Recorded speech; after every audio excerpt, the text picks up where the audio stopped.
આજની એટલે કે 14મી આદત છે તમારી વેગસ નર્વને રીસેટ કરો. જો તમે વારંવાર લાંબા સમય સુધી સતત કામ કરી રહ્યા છો અથવા લાંબા સમયથી તણાવભરી પરિસ્થિતિમાં ફસાયેલા છો તેવું અનુભવો છો તો આ તમારી કાલ્પનિક અનુભૂતિ નથી.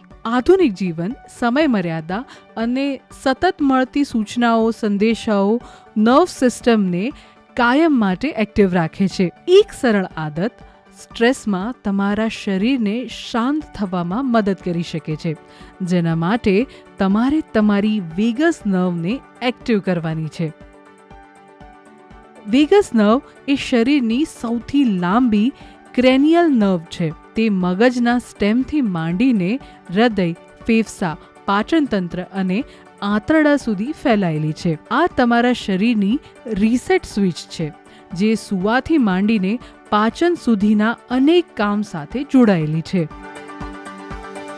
વેગસ નર્વ આપણા હૃદયના ધબકારાને સ્થિર કરશે, પાચન સરળ બનાવશે, સારી ઊંઘ લાવશે, ઇન્ફ્લેમેશન ઘટાડશે, મૂડ શાંત કરશે, ગટ બ્રેન કમ્યુનિકેશનને વધુ સારું બનાવશે. જ્યારે આપણે ક્રોનિક સ્ટ્રેસમાંથી પસાર થતા હોઈએ છીએ ત્યારે વેગલ ટોન અથવા આ ચેતાની એક્ટિવિટી ધીમે પડે છે. આથી ઊંઘ ઓછી આવે છે, પેટ ફૂલે છે, એસિડિટી થાય છે, ચિંતા વધે છે, હૃદયના ધબકારા ઝડપી બને છે, મૂડમાં ફેરફાર આવે છે અને રોગ પ્રતિકારક શક્તિ નબળી પડે છે.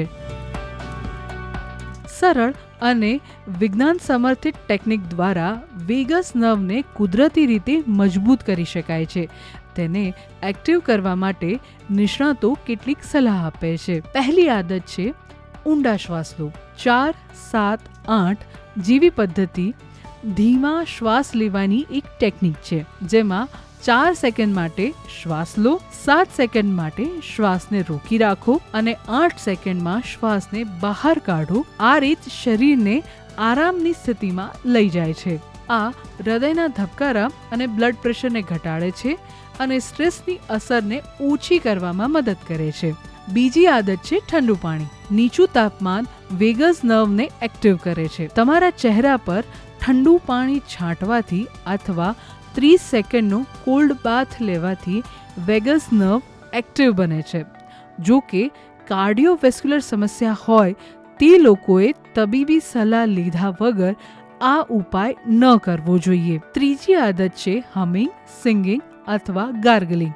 વેગસ નર્વ ગળામાંથી પસાર થાય છે. હમિંગ સાઉન્ડ, મંત્રોચ્ચાર, ગીત ગાવું અથવા કોગળા કરતી વખતે ઉત્પન્ન થતા સ્પંદનો તેને કુદરતી રીતે ઉત્તેજિત કરે છે. આપણું હસવું અથવા તો કંઈક ફની જોવાની આદત પણ તેમાં મદદ કરી શકે છે. ચોથી આદત છે યોગ, ધ્યાન અને બ્રિસ્ક વોકિંગ. યોગ અને ધ્યાન પેરાસિમ્પેથેટિક સિસ્ટમને એક્ટિવ કરે છે, સ્ટ્રેસ ઘટાડે છે અને મનને શાંત કરે છે. લાંબી બ્રિસ્ક વોક પણ હૃદયના ધબકારાની ગતિને સુધારી શકે છે. પાંચમી આદત છે ગરદનની હળવી માલિશ અથવા તો ટેપિંગ. ગરદનની આસપાસ હળવી માલિશ કરવાથી વેગસ નર્વને ઉત્તેજિત કરવામાં મદદ મળે છે.